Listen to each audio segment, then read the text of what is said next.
नमस्कार सभी दोस्तों को। दोस्तों आज की मेरी कहानी है तेनालीराम की कहानी और कहानी का शीर्षक है कि नली का कमाल। मगर दोस्तों आपसे निवेदन है कि आप हमारे चैनल पे अगर पहली बार विजिट कर रहे हो तो प्लीज़ हमारे चैनल को लाइक शेयर सब्सक्राइब जरूर करें। जी हाँ दोस्तों, कहानी कुछ इस प्रकार है। एक बार राजा कृष्णदेव राय अपने दरबारियों के साथ चर्चा कर रहे थे। चर्चा करते करते अचानक बात चतुराई पर होने लगी।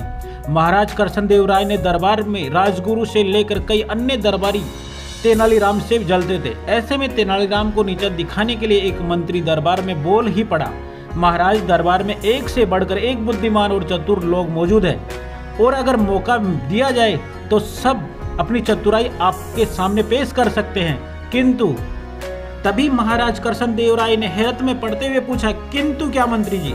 इस पर सेनापति बोले, महाराज मैं आपको बताना चाहता हूँ कि मंत्री जी के मन में क्या बात है। दरअसल इस दरबार में तेनालीराम के अलावा किसी को भी अपनी चतुराई साबित करने का मौका नहीं दिया जाता। हर बार तेनालीराम की चतुराई का श्रेय और तेनालीराम ही श्रेय ले जाते हैं। ऐसे तो दरबार में बाकी लोग अपनी योग्यता आपको कैसे दिखा सकते हैं? तभी महाराज कृष्णदेव राय सेनापति की बात सुनकर समझ गए कि दरबार के सभी लोग तेनालीराम के विरोध में उतर आए हैं। उनके बाद में जब महाराज कुछ देर शांत रहे और मन में विचार करने लगे, तभी महाराज की नजर भगवान की मूर्ति के सामने जल रही धूप बत्ती पर गई और धूप बत्ती को देखकर महाराज के मन में सभी दरबारियों की परीक्षा लेने का विचार आया। उन्होंने तुरंत कहा, आप सभी दरबारियों को अपनी चतुराई साबित करने का मौका जरूर दिया जाएगा। जब तक सभी दरबारी अपनी चतुराई साबित नहीं कर देते तेनालीराम बीच में कभी नहीं आएगा। यह सुनकर दरबार में मौजूद लोग खुश हो गए। उन्होंने कहा, ठीक है महाराज, आप बताइए हमें क्या करना होगा। तो राजा कृष्णदेव राय ने धूप बत्ती की तरफ अपनी अंगुली करते हुए कहा, मेरे लिए 2 हाथ धुआं लेकर आओ और जो ये काम कर पाएगा उसे तेनालीराम से अधिक बुद्धिमान समझा जाएगा। महाराज की ये बात सुनकर सभी दरबारी सोच में पड़ गए और आपस में चर्चा करने लगे कि ये कैसे संभव है, भला धुएं को नापा जा सकता है क्या? इसके बाद अपनी चतुराई साबित करने के लिए सभी दरबारियों ने अपना हाथ आजमाया, लेकिन कोई भी धुआं को नाप नहीं पाया। जैसे ही कोई धुएं के पास जाता, नापने की कोशिश करता, धुआं उनके हाथों से निकल बाहर चला जाता। अब सभी दरबारियों ने हार मान ली। तब उनमें से एक दरबारी बोला कि महाराज हमारे हिसाब से धुएं को नापा नहीं जा सकता। हाँ, अगर तेनालीराम ऐसा कर पाए तो हम उसे अपने से भी अधिक बुद्धिमान मान लेंगे, लेकिन अगर वह ऐसा नहीं कर पाया तो आपको भी उन्हें हमारे जैसा ही समझना होगा। राजा ने मुस्कुराते हुए बोला।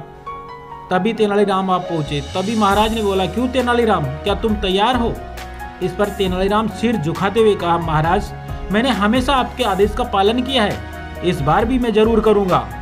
इसके बाद तेनालीराम एक सेवक को बुलाया और उसके कान में कुछ कहा। उसकी बात सुनकर सेवक तुरंत दरबार में चला गया। दरबार में चारों ओर चुप्पी छा गई। सभी ये देखने के लिए उतावले हुए जा रहे थे कि आखिर कैसे तेनालीराम राजा को 2 हाथ धुआं देता है। तभी उसकी नज़र सेवक पर पड़ी, जो शीशे की बनी 2 हाथ लंबी नली लेकर दरबार में वापस आ गया। तेनालीराम ने उस शीशे की नली का मुंह धूप बत्ती से निकलते हुए धुएं पर लगा दिया। थोड़ी देर में शीशे में पूरी नली धुएं से भर गई और तेनाली ने जल्दी से नली के मुंह पर कपड़ा बांधकर उसे बंद कर दिया और उसे महाराज की तरफ करते हुए कहा, महाराज ये लीजिए 2 हाथ धुआं। यह देखकर महाराज के चेहरे पे मुस्कान आ गई और उन्होंने तेनालीराम से नली लेकर दरबारियों की ओर देखा। अब सभी के सिर से तेनालीराम की चतुराई देखकर शर्म से नीचे झुक गए थे। वहां कुछ दरबारी तेनालीराम के पक्ष में भी थे। उन सब की आंखों में तेनालीराम के लिए सम्मान था। तेनालीराम की बुद्धिमत्ता और चतुराई देखकर राजा बोले, अब तो आप लोग ये समझ गए होंगे कि तेनालीराम की बराबरी करना संभव नहीं है। उसके जवाब में दरबारी कुछ भी बोल न सके और उन लोगों ने चुपचाप सिर झुका लिया।